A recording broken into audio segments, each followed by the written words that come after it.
انسان کے ساتھ ایک محافظ فرشتہ پیدا کیا ہے، اور اگر وہ محافظ فرشتہ انسان کے ساتھ نہ ہو، شیاطین انسان کو ویسے مار ڈالیں،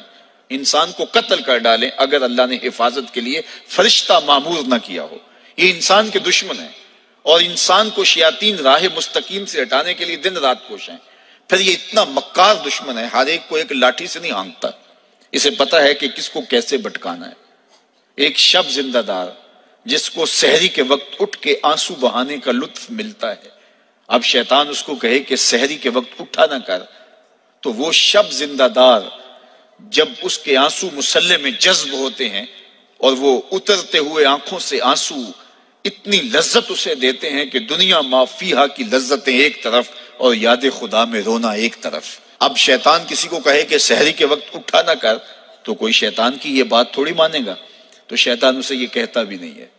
اسے کہتا ہے نہیں اٹھا کر، لیکن صبح بتا دیا کر کے میں تہجد گزار ہوں، اسے ریا میں مبتلا کرے گا۔ ایک شخص جس کی طبع میں فیاضی گندی ہوئی ہے، اب شیطان اس کو کہے کہ تو سخاوت نہ کیا کر، بخل کا درس دے، تو طبعاً جو سخی شخص ہے جس کی فطرت کے اندر فیاضی ہے، تو وہ شیطان کی اس بات کو تو نہیں مانے گا۔ شیطان اسے یہ کہتا بھی نہیں کہ تو بخل کر، اسے فضول خرچی کی طرف لگا دے گا، اسے ان کاموں میں خرچ کرنے کی ترغیب دے گا جس کا اس کو اور معاشرے کو کوئی فائدہ نہیں ہوگا۔ اس لیے شیطان رخ بدلتا ہے۔ ایک شاعر جس کی طبع کے اندر لطافت ہے، نرمی ہے، محبت ہے، اب شیطان اس کو کہے کہ فلاں کو قتل کر دے، تو شاعر تو شاخ سے پھول بھی نہیں توڑ سکتا، تو پھر وہ کسی کا سر کاٹ دے، یہ کیسے ممکن ہو سکتا ہے؟ شیطان ایک شاعر کو یہ کہتا بھی نہیں، اسے وہ شراب اور شباب کے پیچھے لگا دیتا ہے۔ اب اتنا سخت دشمن، اتنا مکار دشمن، حضرت سیدنا غوث اعظم رضی اللہ تعالیٰ عنہ فرماتے ہیں میرے اوپر سحاب نور چھا گیا اور آواز آئی، عبد القادر تو نے اللہ کی اتنی عبادت کی ہے، اتنی ریاضت کی ہے کہ شریعت کا ہم تمہیں اب مکلف نہیں رہنے دیتے، اور اب تو نماز نہ پڑھے اور دیگر اعمال نہ کرے تو تجھے کوئی پکڑ نہیں، میں تیرے اوپر ایسے راضی ہو گیا ہوں۔ تو ایسے بادل سے آواز آئی، کہتے مان میرے دل میں خیال آیا کہ اگر عبادت کا مکلف نہ ہونا ہوتا تو امام الانبیاء صلی اللہ علیہ وسلم سے بڑھ کر کون اللہ کا مقرب تھا۔ حتی تتورم قدمہ، حضور جب نماز پڑھتے اور اس قدر لمبا قیام کرتے حضور کے مبارک پاؤں سوج جاتے، لیکن ان کو تو کہا گیا وَاعْبُدْ رَبَّكَ حَتَّى يَأْتِيَكَ الْيَقِينُ، انہیں تو کہا گیا کہ آخری سانس تک اللہ کی عبادت کرنی ہے، تو میں کون ہوں کہ مجھے کہا جائے کہ تو اب عبادات کا مکلف نہیں رہا، کوئی بات نہیں ہے۔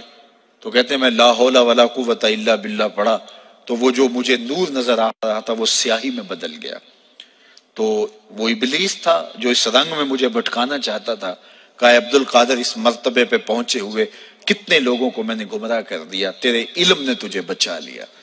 تو میں نے کہا ظالم میرے علم نے مجھے نہیں بچایا، میرے اللہ کے فضل نے بچایا۔ تو کہا پھر بچ گیا ہے، کئی میں نے یوں لوٹ لیے ہیں۔ تو اتنا مکار دشمن ہو جو ہمارے اوپر مسلط ہے اور دن رات کوشاں ہے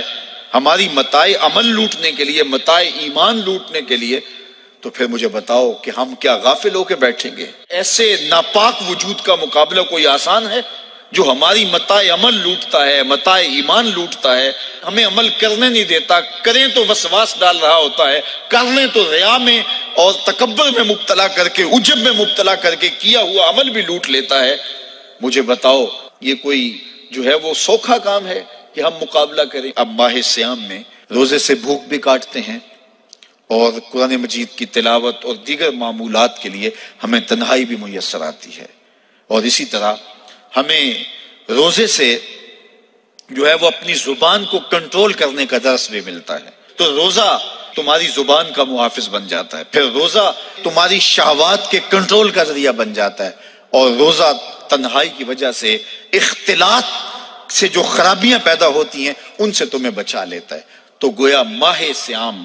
اللہ تعالیٰ کی رحمتوں کا ایک روپ ہے، اور یہ ایک مہینے کا تربیتی کورس ہے جس کے ذریعے سے ہم اپنے باطن کی صفائی کر سکتے ہیں اور اندر کی غلاظتیں، اندر کے میل کو